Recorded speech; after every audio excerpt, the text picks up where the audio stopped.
Bismillahirrahmanirrahim. Assalamu alaikum. Myself Fazan Ali and I am your chemistry teacher. Welcome to Success Coaching Academy. So बच्चे आज जो हम basic definition का जो हम लेक्चर शुरू किया हुआ था, सीरीज शुरू की, तो उसके अंदर आज जो हमारा नेक्स्ट टॉपिक है वो है एटॉमिक नंबर। अब एटॉमिक नंबर क्या होता है? हम कहते हैं the number of protons, the number of protons or the number of electron present in an atom is called atomic number.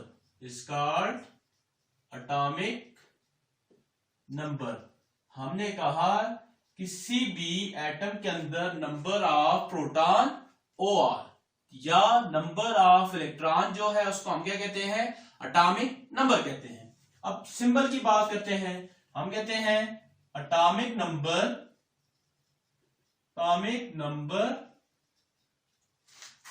of an element is represented by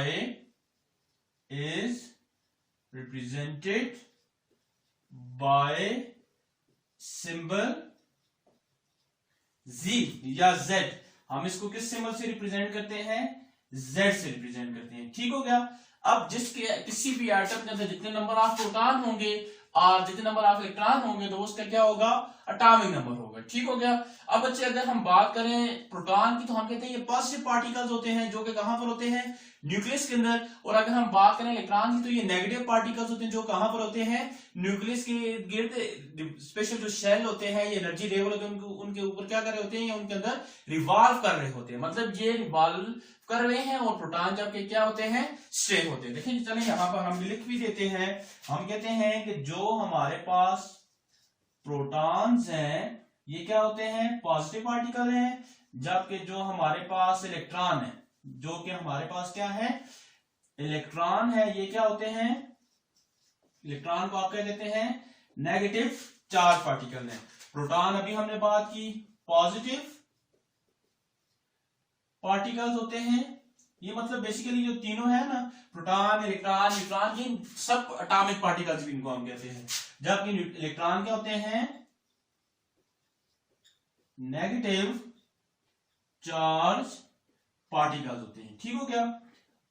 अब किसी भी एटम के अंदर जो नंबर ऑफ इलेक्ट्रॉन होगी या number of proton होगी तो वो बेसिकली क्या होगा? उसका एटॉमिक नंबर। अब बच्चे यहां पर हम कुछ सिंबल देख देते हैं, एग्जांपल देख लेते हैं, जिसमें सबसे पहले आपके पास आ गई हाइड्रोजन। तो हमने कहा हाइड्रोजन के अंदर एक प्रोटॉन होता है और एक ही इलेक्ट्रॉन होता है, इस वजह से उसका एटॉमिक नंबर क्या है? 1 है। अगर हम बात करें कार्बन की तो उसके न्यूक्लियस के अंदर 6 प्रोटॉन होते हैं और उसके शेल के अंदर 6 क्या होते हैं? इलेक्ट्रॉन होते हैं। तो इस वजह से ये 6 क्या होगा? उसका एटॉमिक नंबर। फिर ऑक्सीजन की बात करें 8, मतलब 8 मींस क्या हो गया? इसके अंदर 8 प्रोटॉन होंगे और 8 ही क्या होंगे? इलेक्ट्रॉन होंगे। फिर सोडियम की बात करें, इस एन इसके सिंबल है, तो हमने कहा जो सोडियम है इसके वैलेंस कह रहे हैं, इसके टोटल शेल में कितने इलेक्ट्रॉन होंगे? 11। और इसके न्यूक्लियस के अंदर प्रोटॉन कितने होंगे? 11। फिर अगर हम क्लोरीन की बात करें तो हमने कहा क्लोरीन का एटॉमिक नंबर क्या है? 17। तो मतलब ये हो गया कि अगर आपको कोई कहते हैं ना कि किसी फलां एटम का एटॉमिक नंबर ये है तो उसके अंदर नंबर ऑफ प्रोटॉन और इलेक्ट्रॉन बताओ, तो आप इजीली बता जो उसका एटॉमिक नंबर होगा वही उसके अंदर नंबर ऑफ प्रोटॉन या इलेक्ट्रॉन होगी। ठीक हो गया। अब इसके बाद बच्चे हम नेक्स्ट बात करते हैं मास नंबर की करते हैं। अब मास नंबर क्या है? हम कहते हैं the sum of protons and neutrons। किसी भी एटम के अंदर जो number of proton and neutrons होते हैं इसको आप क्या कहते हैं? इज कॉल्ड एटॉमिक मास, इसको आप क्या कहते हैं? Mass number. इसको आप क्या कहते हैं? Mass number. किसी भी एटम के अंदर number of proton and number of electron total जो होते हैं दोनों को मिलाकर आपके पास क्या बन जाता है, मास नंबर। अब हम कहते हैं कि फॉर एग्जांपल यहां पे मैं बात करता हूं ऑक्सीजन की, तो हम कहते हैं ऑक्सीजन के अंदर नंबर ऑफ प्रोटॉन 8 है, प्लस उसका नंबर ऑफ न्यूट्रॉन कितना है, 8 है। 8 प्लस 8 कितना हो गया, 16 हो गया। तो इट्स मीन ये 16 उसका क्या है, मास नंबर है। 16 उसका क्या आ गया, मास नंबर आ गया। ठीक हो गया। अब बच्चे यहां पर इसके अगर हम सिंबल की बात करें तो हम कहते हैं mass number of an element, mass number of an element is represented by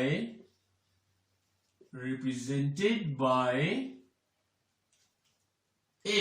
इसको आप किससे रिप्रेजेंट करते हैं, कैपिटल A से रिप्रेजेंट करते हैं। ठीक हो गया। अब बच्चे देखिए यहां पे अगर हम एग्जांपल करें, फॉर एग्जांपल आप कहते हैं जी कार्बन की बात करें, यहां पे मैं क्या लिखता हूं, कार्बन।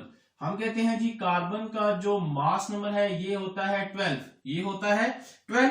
और अगर आपसे कोई कैसी चीज, अगर कार्बन का मास नंबर 12 है तो इसके अंदर नंबर ऑफ इलेक्ट्रॉन कितने होंगे, प्रोटॉन कितने होंगे और न्यूट्रॉन कितने होंगे। तो हम कहते हैं ये मास नंबर है, एटॉमिक नंबर हमें पता है, तो इसके अंदर प्रोटॉन कितने होंगे, 6। जितने प्रोटॉन होते हैं उतने ही क्या होते हैं, इलेक्ट्रॉन्स होते हैं। इलेक्ट्रॉन कितने हैं, 6। और नंबर ऑफ न्यूट्रॉन फाइंड करनी हो तो उसके लिए आपको क्या करना पड़ेगा, आप लिखेंगे A minus G. A basically क्या है आपके पास, मास नंबर है, तो मास नंबर यहां पे इसका क्या है 12, और एटॉमिक नंबर कितना है 6। 12 माइनस 6 कितना हो जाएगा 6। तो 6 यहां पर आपके पास क्या है, नंबर ऑफ न्यूट्रॉन है। ठीक हो गया। अब एक और एग्जांपल कर देते हैं, पहले इसको एक्सप्लेन कर देते हैं। देखिए फॉर एग्जांपल एक्स आपके पास क्या है, ये कोई भी एलिमेंट हो सकता है। एक्स क्या हो सकता है, कोई भी एलिमेंट हो सकता है। ठीक है। अब यहाँ पे जो ए है ये किसको रिप्रेजेंट कर रहा है, मास नंबर को। ए किसको रिप्रेजेंट करेगा, मास नंबर को रिप्रेजेंट करता है।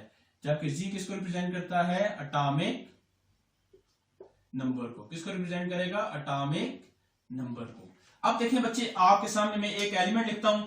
अब आप इजीली उसको बता सकते हैं कि ये उसके अंदर उसका एटॉमिक नंबर क्या है, उसका मास नंबर क्या है, उसका नंबर ऑफ प्रोटॉन कितनी है, इलेक्ट्रॉन कितनी है एंड न्यूट्रॉन कितनी है। अब देखिए फॉर एग्जांपल यहां पे हम बात कर देते हैं क्लोरीन की। क्लोरीन का ये चीज, अब देखिए बच्चे ये आपके सामने क्लोरीन लिखा है ना।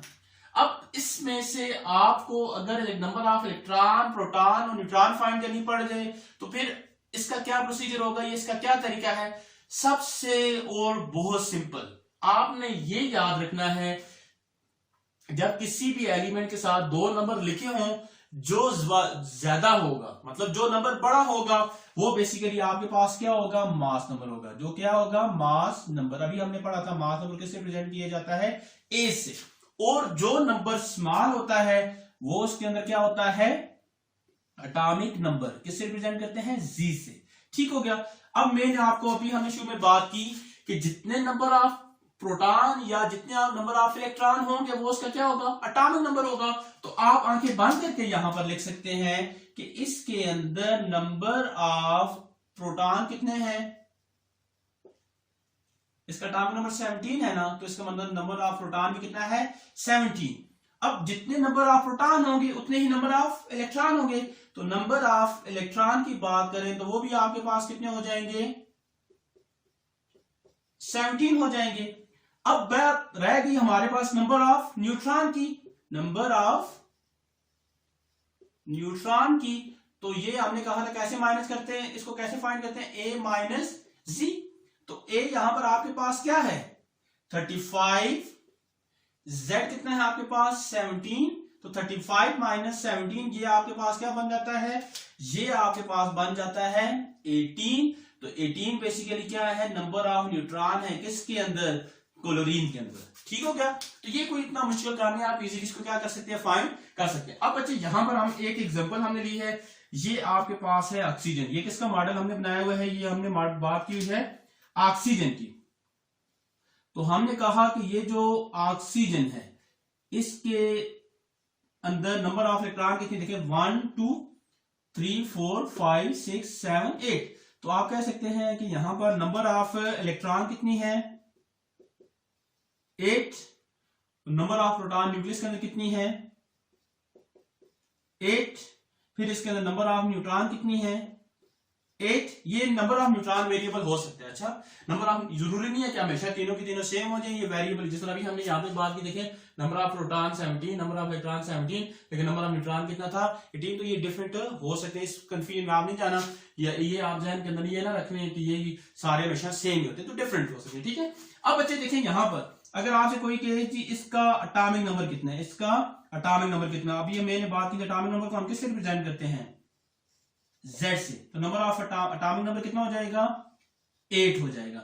और मैंने कहा मास नंबर को किससे रिप्रेजेंट करते हैं A से, तो मास नंबर क्या तरीका होता है मास नंबर को लिखने का, हमने कहा मास नंबर को लिखने का तरीका ये है, उसको फाइंड करने का तरीका ये है कि आप number of neutron plus number of proton को प्लस करेंगे तो आपके पास जो आंसर होगा वो क्या होगा मास नंबर होगा। तो आप देखें 8 प्लस 8 कितना होगा 16, तो यहाँ पे 16 आपके पास क्या आ गया मास नंबर। ठीक हो गया। अब इस एक सारे को एक दफा रिवाइज कर लेते हैं। हमने स्टार्ट किया एटॉमिक नंबर से, तो हमने कहा किसी भी एटम के अंदर नंबर ऑफ प्रोटॉन और द नंबर ऑफ इलेक्ट्रॉन, मतलब उसके अंदर जो उसके न्यूक्लियस के अंदर नंबर ऑफ प्रोटॉन है या उसके शेल में नंबर ऑफ इलेक्ट्रॉन है, तो इसको आप क्या कहते हैं एटॉमिक नंबर। फिर हमने कहा कि इस रिप्रेजेंटेड बाय Z। फिर हमने कहा कि प्रोटॉन्स क्या होता है, हमने कहा पॉजिटिव पार्टिकल्स हैं। दूसरा हमने बात की इलेक्ट्रॉन की, जो कि आपके पास क्या है नेगेटिव चार्ज पार्टिकल या नेगेटिव पार्टिकल्स हैं। फिर उसके बाद हमने कुछ एग्जांपल लिखी कि हाइड्रोजन का एटॉमिक नंबर 1, कार्बन का 6, ऑक्सीजन का 8, मतलब ये जितना 1 6 8 11 17, इसका मतलब ये है कि इनके अंदर नंबर ऑफ प्रोटॉन और नंबर ऑफ इलेक्ट्रॉन, हाइड्रोजन के अंदर 1, कार्बन के अंदर 6, मतलब जो इनका एटॉमिक नंबर होगा वही इनके अंदर नंबर ऑफ प्रोटॉन या इलेक्ट्रॉन होंगे।